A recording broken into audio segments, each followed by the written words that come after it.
जिस घर में इन तीन लोगों की चलती है उस घर का सत्यानाश हो जाता है। एक बार समय निकाल कर जरूर सुने। जीवन में घटने वाली समस्त घटनाओं का कारण आदमी स्वयं होता है।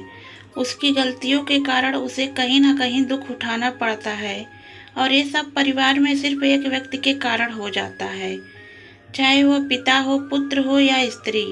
एक व्यक्ति की गलतियां पूरे परिवार के लिए मुसीबत का कारण बन जाती हैं। दोस्तों, आज इस संबंध में हम आपको एक छोटी सी कहानी सुनाते हैं, लेकिन उससे पहले अपनी पूरी श्रद्धा से कमेंट बॉक्स में हर हर महादेव, ओम नमः शिवाय जरूर लिखें। साथ ही चैनल को सब्सक्राइब अवश्य कर दें। हे लक्ष्मी माँ, जो भी इस चैनल को सब्सक्राइब करे और इस वीडियो को लाइक करे, उसके घर में कभी भी धन की कमी ना रहे। उसका पूरा परिवार हमेशा हंसता मुस्कुराता कुशल मंगल रहे। किसी गांव में एक मनसा राम नाम का व्यक्ति रहता था। उसके 4 बेटे थे। चारों बेटों का विवाह हो चुका था। चारों बेटे को जो बहुएं थी, उनमें से सबसे छोटी बहू पढ़ी लिखी और बुद्धिमान थी। पहले तो मनसा राम के घर की स्थिति ठीक नहीं थी, लेकिन जब से छोटी बहू आई, वो दिन दुगनी रात चौगुनी बढ़ता चला गया। उसके घर में धन की वृद्धि होती चली गई। छोटी बहू सचमुच लक्ष्मी के समान थी और कहते भी हैं कि जिस व्यक्ति के पास बुद्धि है वही उसकी सबसे बड़ी दौलत है। वो अपनी बुद्धि और विवेक से धनवान भी बन सकता है और परिवार पर आने वाले संकट से भी अपना बचाव कर सकता है। पढ़ी लिखी समझदार बहू के आने से ना तो उसके घर में कभी लड़ाई झगड़ा होता था, ना कोई परेशानी आती थी। दिन रात मनसा राम की तरक्की होने लगी। घर में खुशी का माहौल बन गया। गांव के लोग, पास पड़ोसी उसकी तरक्की को देखकर दिन रात जलने लगे। आपस में बातचीत करते हुए कहते थे कि कल तक तो मनसा राम बड़ा ही कमजोर था, लेकिन पिछले कुछ दिनों से वो बढ़ता ही जा रहा है। इसकी तरक्की का राज क्या है? कहीं इसे गड़ा धन तो नहीं मिल गया? और दोस्तों, ये दुनिया की फितरत है कि आदमी किसी को अच्छा खाता पीता नहीं देख सकता। वे अपने उत्थान में इतना दिमाग इस्तेमाल नहीं करते जितना कि पड़ोसी को गिराने में लगे रहते हैं। जाने क्यों लोग किसी को अपने से अच्छा खाता पीता, हंसता खेलता नहीं देखना चाहते। और यही हुआ मनसा राम के साथ। मनसा राम के पड़ोसियों को उसकी खुशियां हजम नहीं हो रही थी। उन्हें इसी बात की ढाह खाई जा रही थी कि पड़ोसी मनसा राम इतना फलता फूलता कैसे जा रहा है।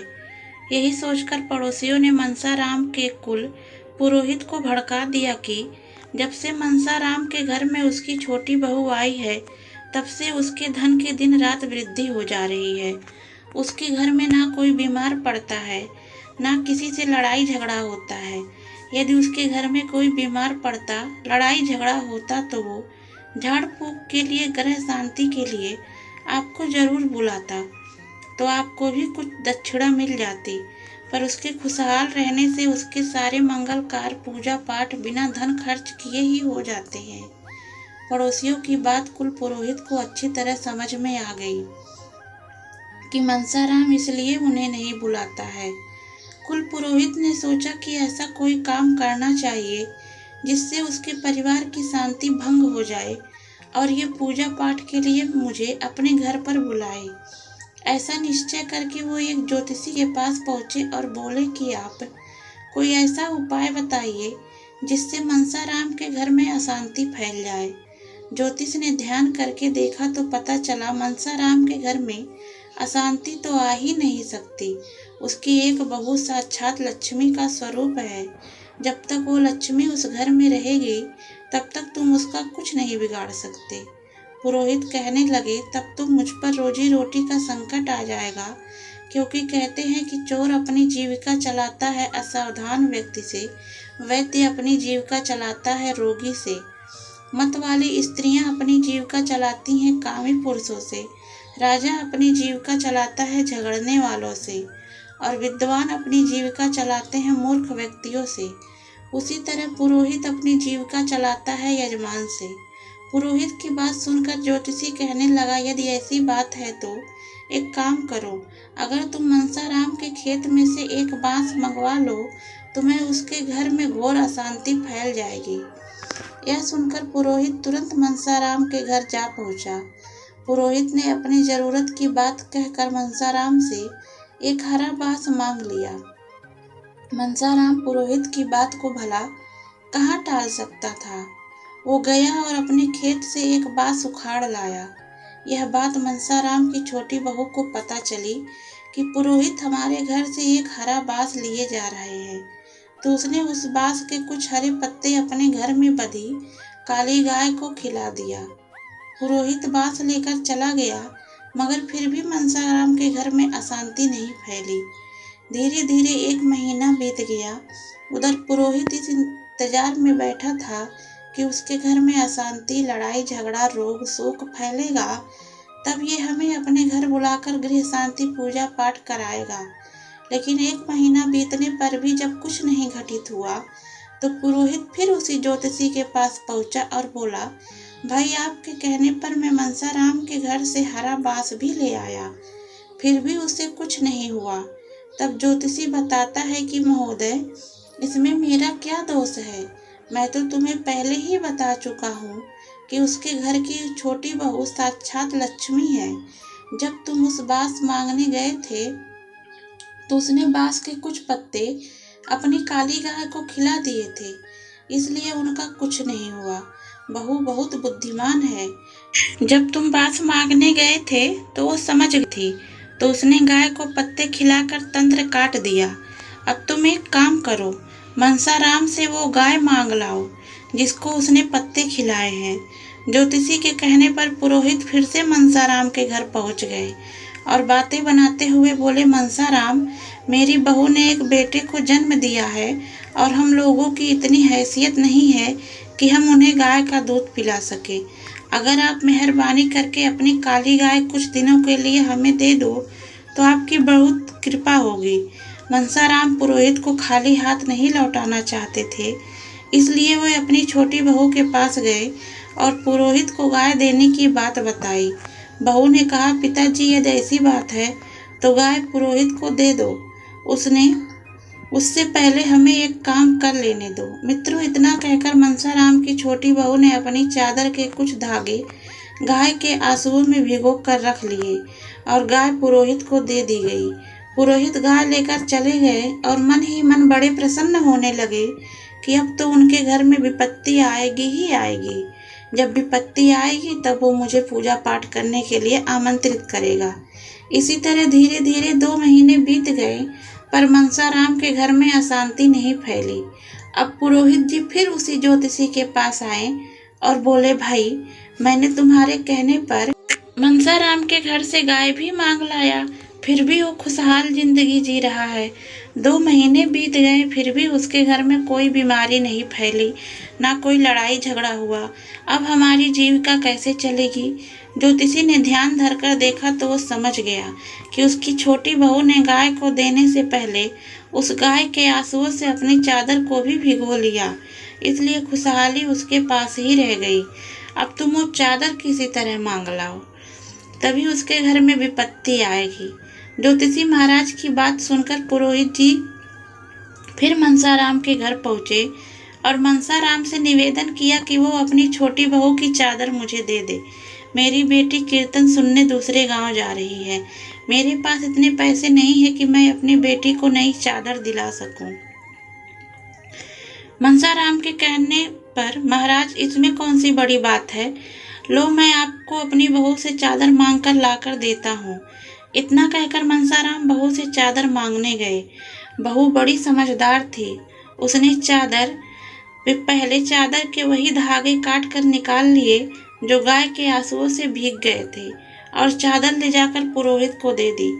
पुरोहित चादर लेकर अपने घर पहुंचा और मनसाराम के घर में विपत्ति आने का इंतजार करने लगा। इंतजार में 2 महीने बीत गए, मगर उसे ऐसी कोई खबर सुनने को नहीं मिली। फिर मनसाराम के घर में कोई बीमार पड़ जाता, कोई झगड़ा हुआ होता। पुरोहित जी फिर भागकर उसी ज्योतिषी के पास पहुंचे और बोले, महाराज, मैं उससे छोटी बहू की चादर भी मांग लाया, फिर भी कुछ नहीं हुआ। तब ज्योतिषी ने ध्यान धरकर देखा तो कहने लगे, पुरोहित जी, वो बहू बड़ी बुद्धिमान है उसने गाय के आंसुओं से भिगोए हुए चादर के धागे तोड़कर निगल लिए, इसलिए उसकी खुशहाली उसी के पास रह गई। अब तो मनसाराम को विपत्ति में डालने का एक ही तरीका है, उसकी छोटी बहू को घर से निकाल दो, तभी कुछ हो सकता है, वरना नहीं। और हाँ, आप इस विषय में बात करने मेरे पास मत आना, मैं तुम्हें अब कोई रास्ता नहीं बता सकता। ज्योतिषी की बात सुनने के बाद पुरोहित मनसाराम के घर गए और सोचने लगे कि मनसाराम की छोटी बहू को घर से कैसे निकलवाऊं। मनसाराम के घर के सारे लोग इस बहू से बहुत प्यार करते हैं, वे खुद तो बिना किसी बात के उसको घर से निकालने को नहीं कहेंगे। तब पुरोहित के मन में एक युक्ति आई। उन्होंने मनसाराम से कहा, देखो भाई, मानना और न मानना तुम्हारे हाथ में है। कल रात मैंने एक सपना देखा था। मेरे सपने में एक देवदूत आया था और मुझसे कह रहा था, तुम तो मनसाराम के कुल पुरोहित हो और उसके घर की हानि, लाभ, सुख, दुख का निवारण तुम ही करते हो। देवदूत ने मुझसे कहा, मनसाराम की छोटी बहू को यदि घर से नहीं निकाला गया तो उसके घर पर दुखों का पहाड़ टूट पड़ेगा। तुम यह बात मनसाराम को जाकर बता दो। उसकी छोटी बहू बहुत अभागन स्त्री है, उसे घर से निकाल देना ही शुभ होता है। पुरोहित की बात सुनकर मनसाराम बहुत चिंतित हो गया। उसने अपने बेटे को बुलाकर पुरोहित के द्वारा बताई गई सारी बातें बताई। आपकी पत्नी की वजह से हम लोग एक दिन बड़ी मुसीबत में फंस जाएंगे, इसलिए तुम अपनी पत्नी को घर से निकाल दो। मित्रों, उन दोनों की बातें वो छोटी बहू चुपचाप सुन रही थी। छोटी बहू कहने लगी कि पिताजी, यदि मेरे कारण इस घर में पर विपत्ति आएगी तो मैं स्वयं ही इस घर को छोड़कर चली जाऊंगी। इतना कहकर वो घर से जाने लगी। उसके पति ने देखा तो वो भी अपनी पत्नी के साथ घर छोड़कर चल दिया। अब तो लक्ष्मी रूपी बहू घर के बाहर चली गई। मनसाराम के घर में घोर अशांति फैलने लगी। कभी आपस में लड़ाई झगड़ा होता था, कभी बीमारी आती थी, कभी धन हानि होती थी, तो कभी कुछ ही दिनों में मनसाराम कंगाल हो गया। पुरोहित इधर उधर की बातें बताकर झाड़ फूक करने के नाम पर उससे धन खींचते रहे। इधर खेती बाड़ी व्यापार सब थम सा गया। छोटी बहू के जाने के बाद उसकी अन्य बहुएं उस घर की गृहस्थी नहीं संभाल सकी। दिन पर दिन उसकी हालत बिगड़ती गई। उधर उसकी छोटी बहू जिस शहर में रह रही थी, वो धीरे धीरे वहां भी छोटा मोटा कारोबार करके धनवान बन गई। कुछ ही दिनों में मनसाराम को अपनी गलती का एहसास हुआ। उसने सोचा कि पुरोहित की बातों में आकर उसने अपने घर को बर्बाद कर लिया। लक्ष्मी जैसी बहू को त्याग कर वो कंगाल बन गया। अब वो अपनी बहू और बेटी को वापस लाने के लिए शहर चल पड़ा और वहां जाकर उसने अपने किए की क्षमा मांगी। बहू कहने लगी, पिताजी, जब इंसान का धन बढ़ने लगता है तो उससे लाभ उठाने वाले, उसे बर्बाद करने वाले, उससे जलने वाले सलाहकार बहुत मिल जाते हैं और बिन मांगे ही सलाह देने लगते हैं। यदि मनुष्य बिन मांगे मिलने वाली सलाह में फंस गया तो उसका विनाश होने लगता है। समझदारी इसी में है कि वह सुने सबकी पर करे वो जो उसके हित में हो। दूसरी बात, मनुष्य को हर कार्य के प्रति स्वयं सतर्क और सावधान रहना चाहिए। मनुष्य की स्वयं की गलतियां से ही वो दुखी होता है। यदि वो अपने धन की सुरक्षा नहीं करेगा, लापरवाह बरतेगा, तो धूर्त चोर और लुटेरे अपना मौका मार ही लेंगे। इसमें तुम चोरों का दोष नहीं दे सकते। अपने कर्म पर विश्वास करो। यदि हम अपने कर्म पर, अपनी योग्यता पर विश्वास है तो आपका कर्म आपको फल देगा ही देगा। विपत्ति आने से पहले ही उसका समाधान सोचना चाहिए। हर कार्य दूसरों की सलाह पर ना छोड़ें। जो लोग सावधानी पूर्वक सोच विचार कर कार्य करते हैं, वे विपत्ति से लड़ने का उपाय पहले ही खोज लेते हैं। ऐसे लोगों को बाद में पछताना नहीं पड़ता। दर्शकों, अब मैं आपको बताने जा रहा हूँ उन 3 लोगों के बारे में घर में जिनकी ज़्यादा चलती है, उनके कारण घर बर्बाद हो जाता है। घर का मुखिया मूर्ख हो, जुआरी हो और बिन मांगे सलाह देने वालों के अनुसार चलता हो तो उसका घर अतिशीघ्र उजड़ जाता है। हठी और लाडला बालक, जिस घर में ज़्यादा हठी और लाडला बालक हो और उस बालक की घर में चलती हो तो अपने हट पूरी करवाकर ही मानेगा, भले ही उसमें कितना ही बड़ा नुकसान क्यों ना हो जाए।